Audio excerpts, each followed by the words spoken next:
नमस्कार साथियों, NCERT classes के ऑनलाइन प्लेटफॉर्म पर आपका स्वागत है, अभिनंदन है। साथियों, हम लोग प्रतिदिन आपको इंग्लिश पेडागोजी के वीडियो प्रोवाइड कर रहे हैं। उसी क्रम में आज का हमारा ये वीडियो है।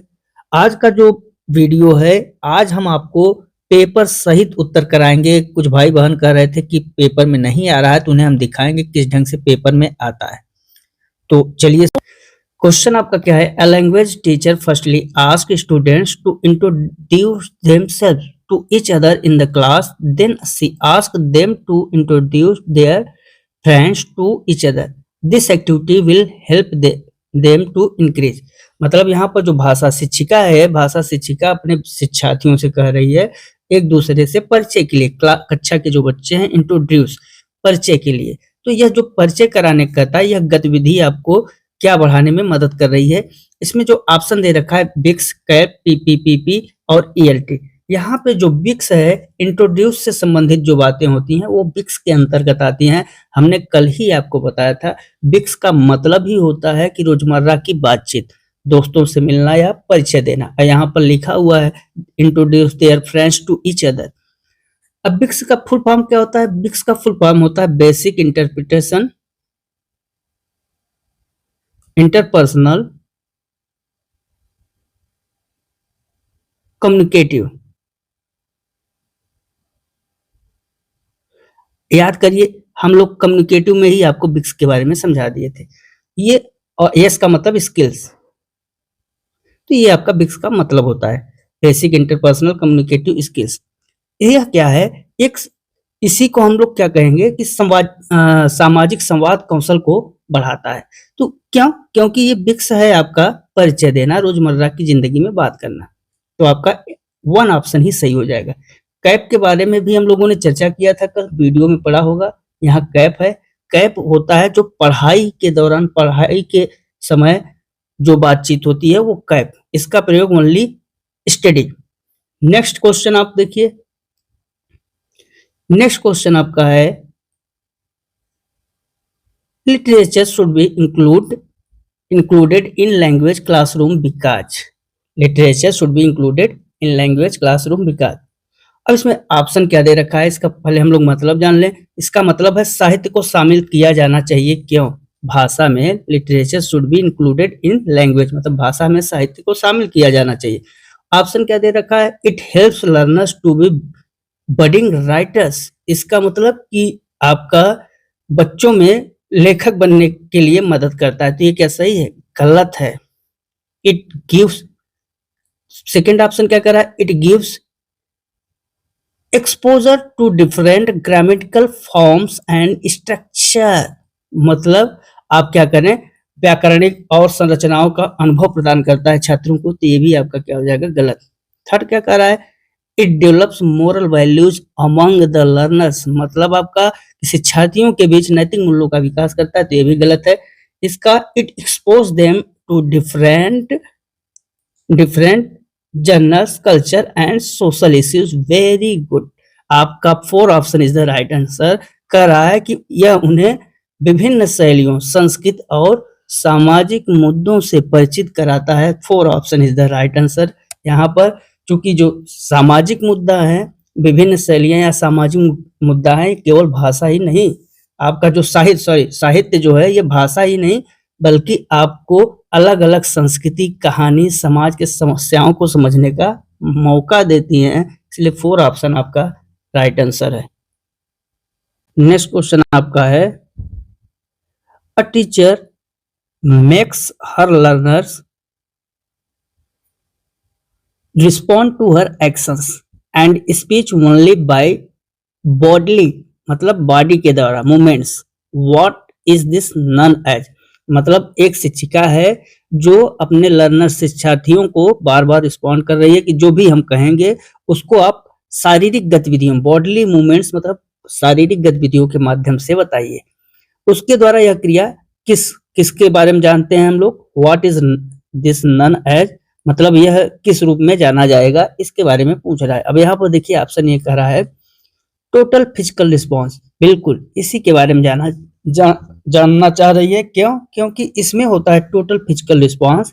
इसको हम लोग शॉर्ट में कहते हैं टीपीआर। ये जो टीपीआर है ना, शुरुआती में बच्चा जब बोलता नहीं, टीचर के निर्देश पर गति करता है, तो ये टोटल फिजिकल रिस्पॉन्स आपका टीपीआर भाषा सीखने में बहुत ही असरदार तरीका है। कैसे? जैसे हमने कह दिया स्टैंड अप, अब बच्चा, शिक्षक ने कहा स्टैंड अप, अब बच्चा क्या करेगा? बोलेगा नहीं, खड़ा हो जाएगा।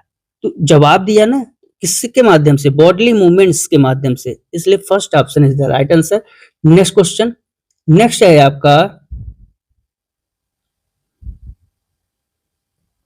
नेक्स्ट कर रहा है, in a language class students are memorising the dialogues through drill and practice and the teacher is correcting their pronunciation mistakes immediately.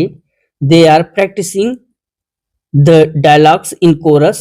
The teacher is following the, मतलब यहाँ पर टीचर क्या फॉलो कर रहा है? टीचर ने क्या कहा कि बच्चों में ड्रिल और अभ्यास का के माध्यम से संवादों को याद करा रहा है। मेमोराइजिंग मतलब याद करा रहा है। तो शिक्षक उनके उच्चारण की गलतियों में जो सुधार हो रहा है वो समूहों में अभ्यास के दौरान ही बोल रहा है। तो शिक्षक किसका पालन कर रहा है वो हमको बताना है। ऑप्शन क्या दे रखा है? ऑप्शन यहाँ पर दे रखा है आपका डायरेक्ट मेथड, प्रत्यक्ष विधि।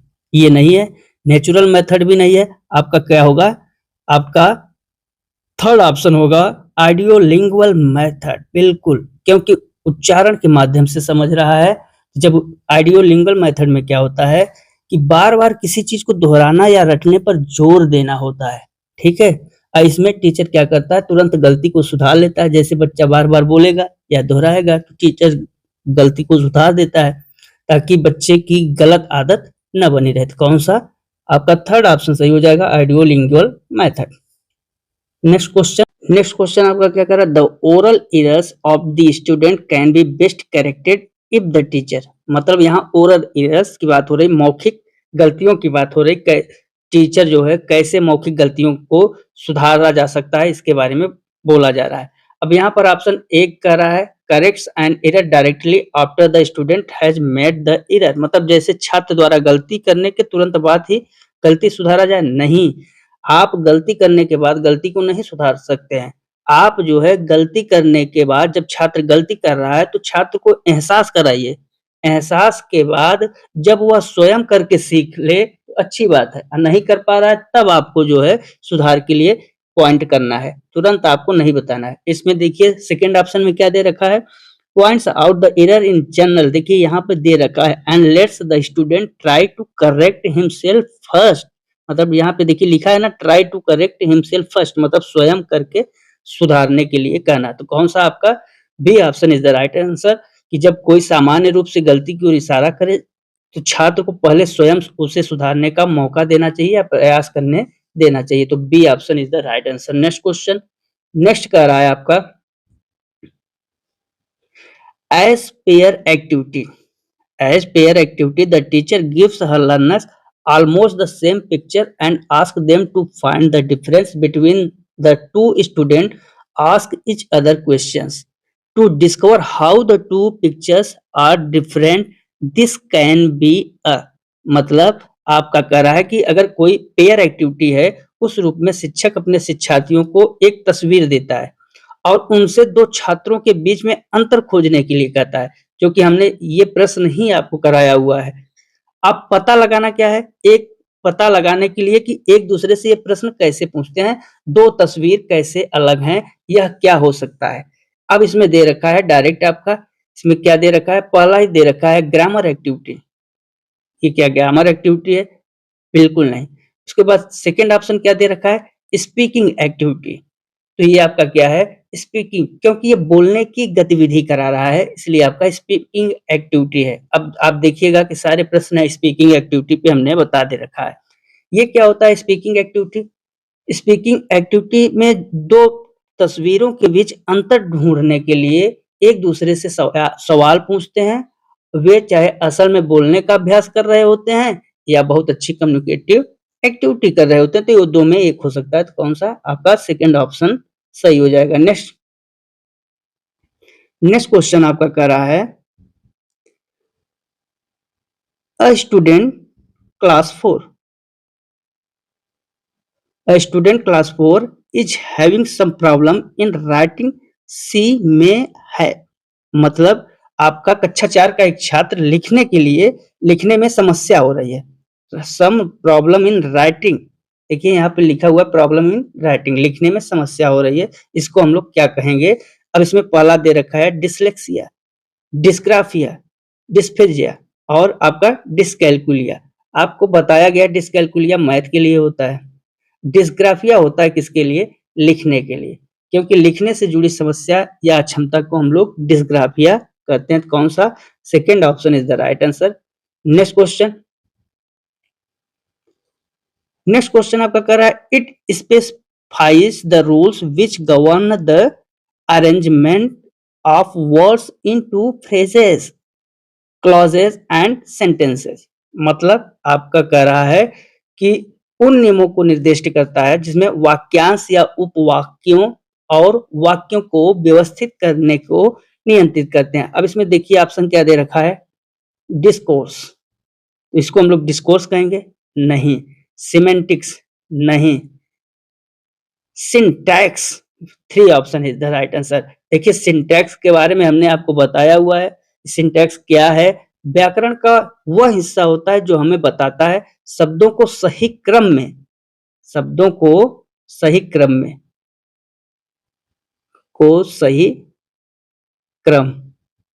में कैसे रखा जाए जिससे कि सही वाक्य बन सके, उसी को क्या कहते हैं? सिंटैक्स कहते हैं। तो आपका थर्ड ऑप्शन सही हो जाएगा। बहुत ही छोटे सवाल बनते हैं, आप लोगों को बहुत हम लोग इतने अच्छे से पढ़ा रहे हैं कि आप लोग जब अब इस समय पेपर को हल कर रहे हैं ना, तो आपको समझ में आ रहा होगा कि हम लोग किस ढंग से तैयारी कर रहे हैं।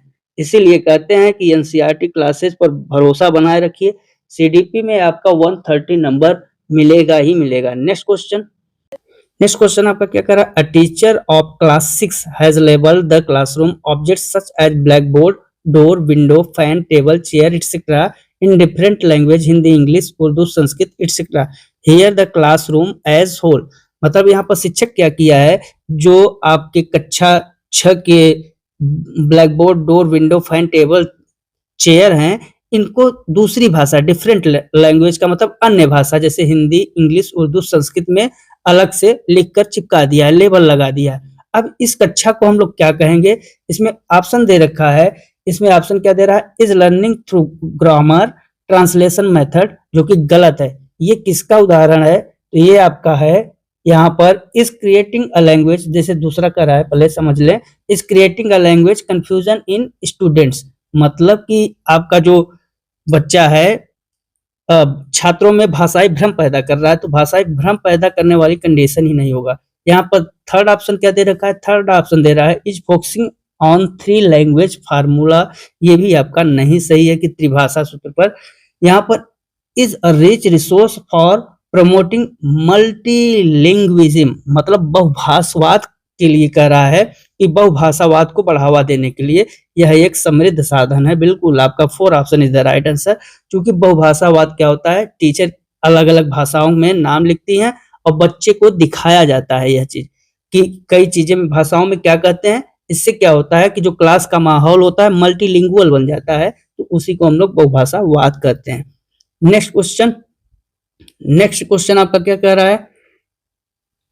नेक्स्ट कह रहा है the assessment process not only assess student learning but also assess teacher teaching process, this statement is, मतलब आपका मूल्यांकन प्रक्रिया केवल छात्रों के लिए ही नहीं होती, बल्कि यह शिक्षक के शिक्षण प्रक्रिया का भी आकलन करती है। इसका मतलब आपको बताना है कि इसमें क्या सही क्या गलत है। फुली रॉन्ग, जो कि गलत है। फुली राइट, बिल्कुल आपका मूल्यांकन असेसमेंट का जो वर्क है वो टीचर और बच्चे दोनों के लिए बताता है, फीडबैक देता है, इसलिए आपका second option is the right answer. Next question आपका क्या कर रहा है? नेक्स्ट क्वेश्चन आपका कर रहा है the language which is learn from environment without any explicit teaching is, मतलब हम लोग इस प्रश्न को चर्चा कर चुके हैं, डायरेक्ट हमारे वीडियो से ही आया हुआ प्रश्न है, यहाँ पर पेपर में भी दिया गया है। अब यहाँ पर क्या कर रहा है? Learn from environment without any explicit teaching is, मतलब बिना किसी रूल के अपने वातावरण में जो भाषा सीखी जा रही है उस भाषा को हम लोग क्या कहते हैं? First language. इसी को हम लोग मदर टंग भी कहते हैं। कौन सा? आपका A option is the right answer. Next question, next कह रहा है, नेक्स्ट आपका है a teacher is facing the problem of student poor spelling. She listed the probable causes for it and then decided to frame some steps to overcome it. This whole process is, मतलब हम पूरे whole process को क्या कहते हैं? यहाँ पे एक शिक्षिका अपने शिक्षार्थी के पुअर स्पेलिंग की समस्या का सामना कर रही है। उसके लिए हमें क्या करना है? संभावित कारणों को सूचीबद्ध किया है और फिर इसे हमें कुछ बताना है, कुछ कदम उठाने हैं। यह पूरा फैसला कौन से प्रोसेस में है? अब यहाँ पर दे रखा है प्रॉब्लम सॉल्विंग। क्या प्रॉब्लम सॉल्विंग के अंतर्गत आता है? बिल्कुल नहीं। इंप्रूविंग स्पेलिंग के अंतर्गत भी नहीं आता। एक्शन रिसर्च, बिल्कुल आपका थर्ड ऑप्शन सही है। एक इसके अंतर्गत आता है एक्शन रिसर्च। जब एक्शन रिसर्च क्या होता है उसके बारे में जाने, जब टीचर अपनी क्लास की किसी खास समस्या जैसे स्पेलिंग की गलती हो गया या उच्चारण से रिलेटेड या ओरल एरर से रिलेटेड जो भी गलतियां हो रही हैं उनके लिए हल करने के लिए जब कदम उठाया जाता है और उस पर काम किया जाता है, उसी को कहा जाता है एक्शन रिसर्च। नेक्स्ट क्वेश्चन आपका क्या कह रहा है? नेक्स्ट है आपका रीडिंग पिक्चर बुक मीन्स। यहाँ पर रीडिंग चित्र जो पिक्चर बुक है उसके पढ़ने का अर्थ क्या है? ऑप्शन क्या दे रखा है? ऑप्शन दे रखा है first option, exposing learners to different style of drawing, मतलब शिक्षार्थियों को ड्राइंग की विभिन्न शैलियों से परिचित कराना, जो कि गलत है। सेकेंड ऑप्शन क्या दे रखा है? To help learners to understand and analysis the picture, मतलब शिक्षार्थियों को चित्रों को समझने और उनका विश्लेषण करने में मदद करना। बिल्कुल second option the right answer. क्योंकि जो पिक्चर बुक होती हैं उसमें फोटो देखना नहीं होता। इसका उद्देश्य क्या होता है? बच्चा चित्र को देखकर कहानी, स्टोरी या उसके पीछे का जो मीनिंग है उसको समझे और खुद सोचे। तो कौन सा? सेकेंड ऑप्शन आपका सही हो जाएगा। नेक्स्ट क्वेश्चन क्या कह रहा है? नेक्स्ट क्वेश्चन आपका कह रहा है, before starting a new chapter from a text book a teacher should at first focus on, मतलब आपका पाठ्य पुस्तक का अभी कोई टीचर नया अध्याय शुरू कर रहा है तो शुरू करने से पहले शिक्षक को सबसे पहले किस बात पर ध्यान देना चाहिए? ऑप्शन क्या दे रखा है? ऑप्शन दे रखा है the background setting of story, it's history etcetera. ऐसा कुछ भी नहीं है। यहाँ पर हिस्ट्री की बात कर रहा है कि इतिहास आदि के बारे में, तो वो नहीं। Second option the work profile of the poet या राइटर, तो ये भी नहीं। कवि लेखक का कार्य विवरण भी नहीं। थर्ड ऑप्शन क्या दे रखा है? थर्ड ऑप्शन दे रहा है relating the story with the previous experiences of learners, मतलब कहानी को शिक्षार्थियों को पिछले अनुभव के बारे में, अनुभव से जोड़ना। तो कौन सा? आपका third option is the right answer. कौन सा सही हो जाएगा? थर्ड सही हो जाएगा। नेक्स्ट कह रहा है, नेक्स्ट क्वेश्चन आपका क्या कर रहा है? Teacher ask learners to read aloud in English class, मतलब टीचर इंग्लिश की कक्षा में तेज रीड अलाउड, तेज पढ़ने के लिए बोल रहा है। This way of reading will, मतलब यह क्या चीज है? पढ़ने का यह तरीका क्या, किस स्किल के बारे में बात कर रहा है? यहाँ पर कर रहा है enable learners to develop reading skill with understanding, मतलब पढ़ने के साथ जो है उनके पढ़ने कौशल का विकास करना समझ के साथ। बिल्कुल आपका सही है, लेकिन इनेबल सेकेंड ऑप्शन भी देखते हैं।